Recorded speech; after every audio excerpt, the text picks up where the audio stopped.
Welcome to 20 Minute Tabletop, a podcast about board, card and miniature games. I'm your host Tom, and today I'm going to be talking about experience games.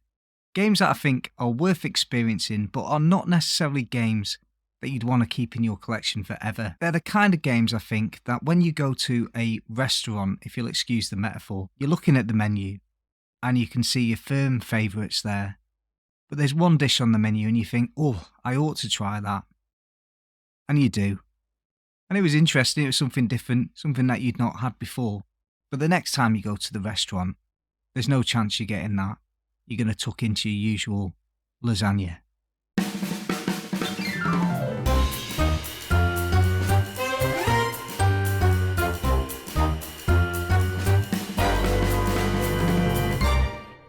So the three experimental dishes that we're going to be discussing in the podcast today are Betrayal at House on the Hill, Cash and Gun 2nd Edition, and Funemployed. Now, if you are a veteran board gamer, if you have earned your board gaming stripes by being in the hobby for many years, you may well be familiar with the 2004 game, Betrayal at House on the Hill. It's a game that is still about to this very day, still available to purchase through most retailers, and I'm not surprised why. The theme of this game is absolutely one that needed to be turned into a board game. This Scooby-Doo-esque exploration of a haunted house and then discovering some evil within which tries to kill you. It's a game that combines exploration then and hidden treachery, where the players start as allies, but soon one of the players will turn against the rest. Now that does sound exciting, obviously. But hold on, because there are some bumps in this haunted house and some kinks in this gameplay that, I suppose to be fair, you'd imagine from a game from 2004 might have. So how it works is like this.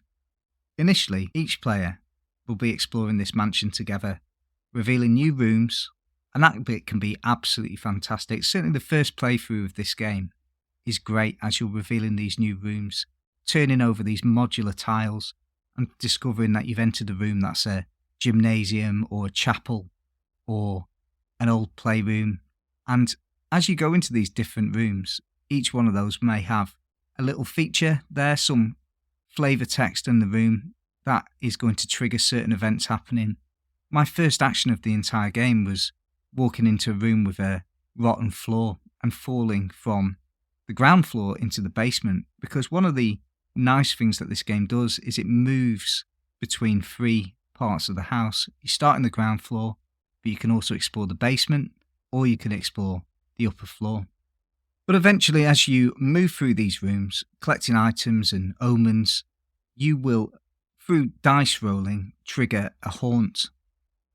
And at that point, everything shifts dramatically. And this is where the game can falter. The rules for the haunt phase can be confusing and will require players to pause and consult their rulebooks frequently. And this mid-game rule check can really break the immersion and kill the momentum of the game. Certainly, I was playing with an experienced bunch of board gamers. There must have been hundreds of hours of gaming in our collection, and I'm not saying that there was confusion in terms of how to deliver this haunt phase, but what it did manifest itself in was one of our players going to a separate room in the house with the rule book for 10-15 minutes and sitting there and realising how they were now going to haunt the players and what their objective was and how to control the new haunting that's come into the house. And the rest of the players sitting around looking at their separate objective, and there were 50 in this rule book, 50 different ones. Now, of course, that's a great thing to have 50 varieties of hauntings. It means there's a certain level of replayability in the game that you'd want for a game that you'd invested some of your hard-earned cash in. But of course, of those 50 games, there are variety in terms of how balanced and how effective those hauntings are going to be.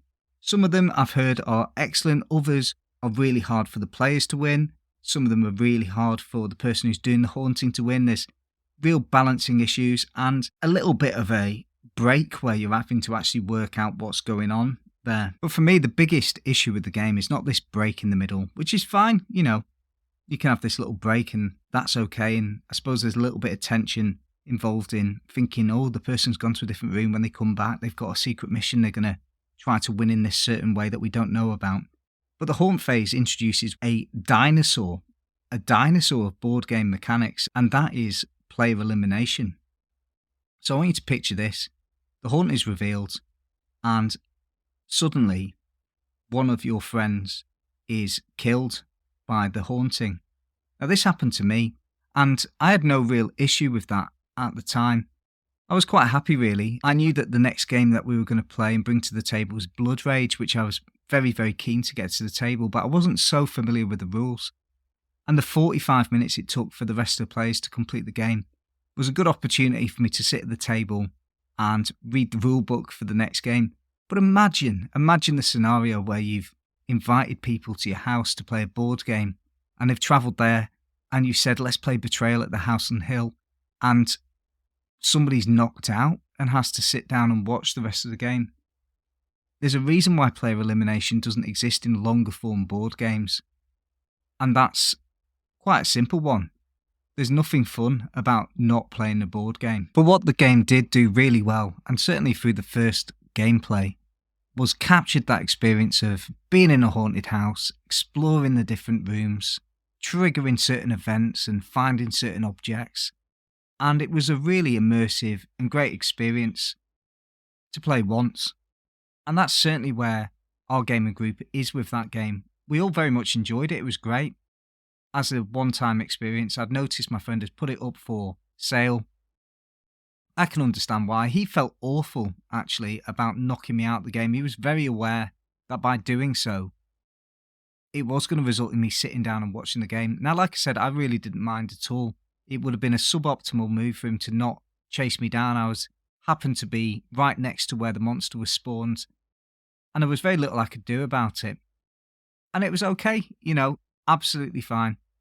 Great experience to play once.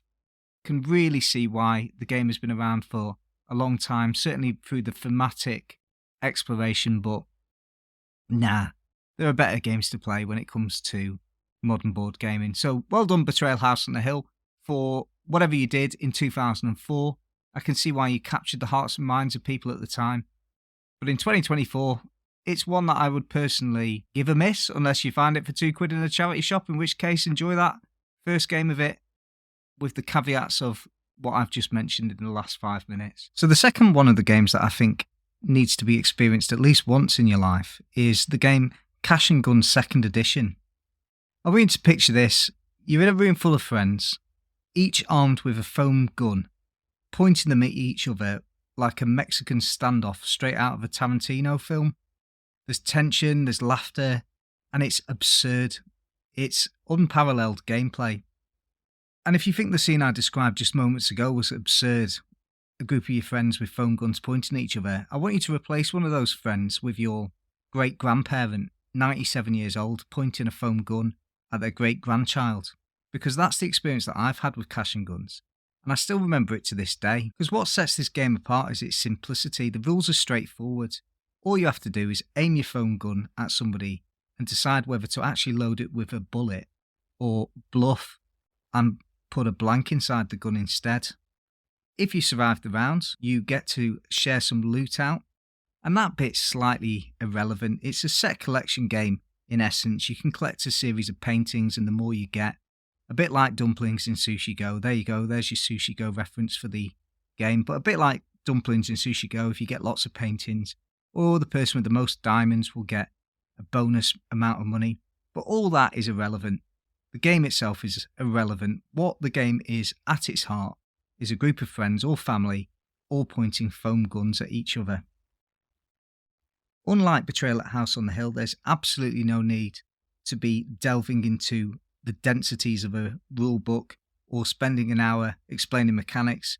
You just jump straight into the action, you give people a gun, and there you go. Where there is depth in the game, I suppose, is it's a game of psychological warfare. There's bluffing, there's second guessing.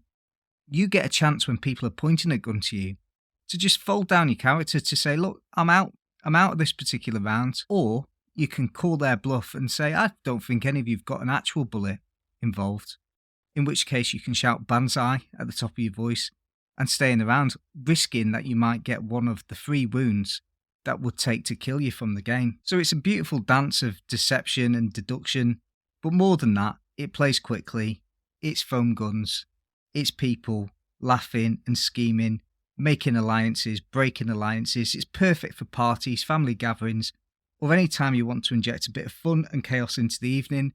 And then it's done, and the novelty's over. And that first time playing Cash and Guns, wonderful. People will remember it. I still, to this day, will remember that great-grandparent holding a foam gun at their grandchild. And that will never be replicated for me. I wanted to introduce my gaming group to it. I did this week. We all agreed it was a perfect filler game.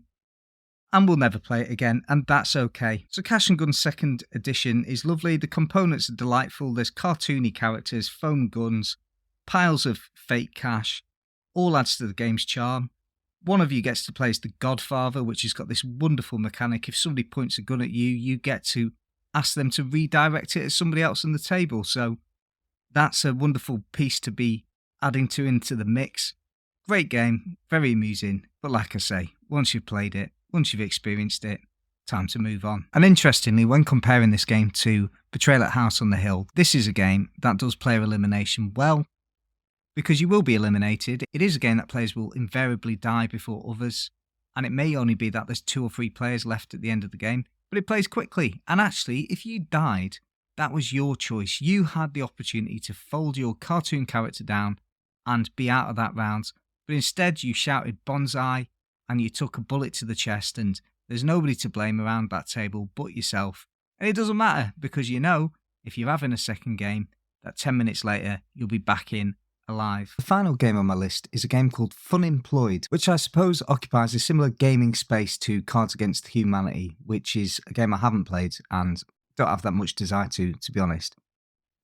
But why I say it occupies a similar card space is it's a game that is fully card related, and it fully relies on player interaction, and it's designed really to cause laughter. So the main concept that you have to be aware of in Funemployed is the fact that you want to get a job, and you're going to have to think on your feet and interview for a job, and those jobs might be things like a stunt double, a motivational speaker, perhaps a ninja, a fortune cookie writer. There's a whole deck of cards in this box of different jobs, so there's so much variety.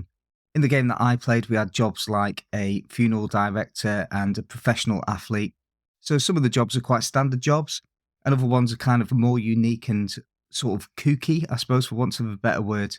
However, the whole nature of the game is that you're going to be applying for a job, and one person's going to be working in the role as an interviewer, and everybody else around the table are going to be the candidates for that job. So what happens at the start of the game is everybody is given some qualifications for that job. You are drafting 4 qualifications each, and then there will be a shared bank of qualifications in the middle of the table, which you are able to take. And even the job interviewer will be able to take some of these qualifications from the centre of the table, the ones that they like, because they will be using those as part of the interview process. However, the main players are just selecting and drafting 4 qualifications that they would like to bring to that job interview to talk about in order to get the job. And these qualifications are not necessarily what you'd expect to see on a CV. So they are things like you've got tentacles, you've got no sense of smell, you own a fancy hat, you own 50 cats, you're dazzlingly inappropriate. And again, there are hundreds and hundreds of cards of these little job qualifications that you might bring to the job interview. So the actual gameplay is very, very simple. When all this drafting is finished, one person would sit as an interviewer and role play the start of an interview process by saying, well, thank you very much for coming here today, Sam or Tim or whatever. It's really good that you're here to apply for the job of a stunt double. Could you just talk me through your CV? And then Tim would be able to say, well, ad lib a few things about why his 50 cats is going to make him a stunt double, why the fact he's got no sense of smell would be helpful. And then what's a lovely part of this is obviously Tim's had a little bit of time to think about and select those qualifications in order to shape some kind of humorous 1 or 2 minutes about justifying why these things are important for that job.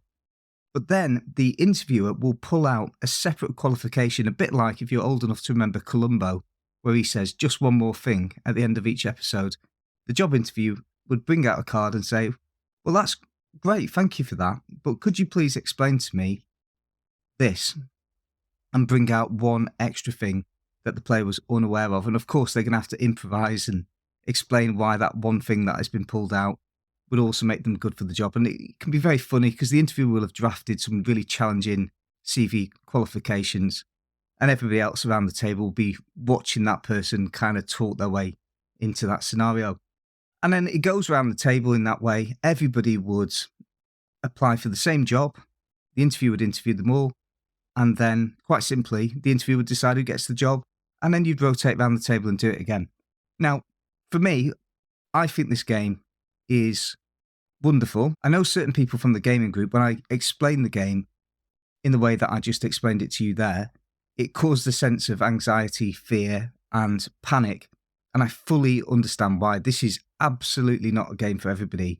If you think having 5 or 6 people sat round a table watching you apply for a job with ridiculous qualifications where you're going to have to ad-lib why those things are going to be helpful, the whole point of the game is to be able to do that confidently and in role.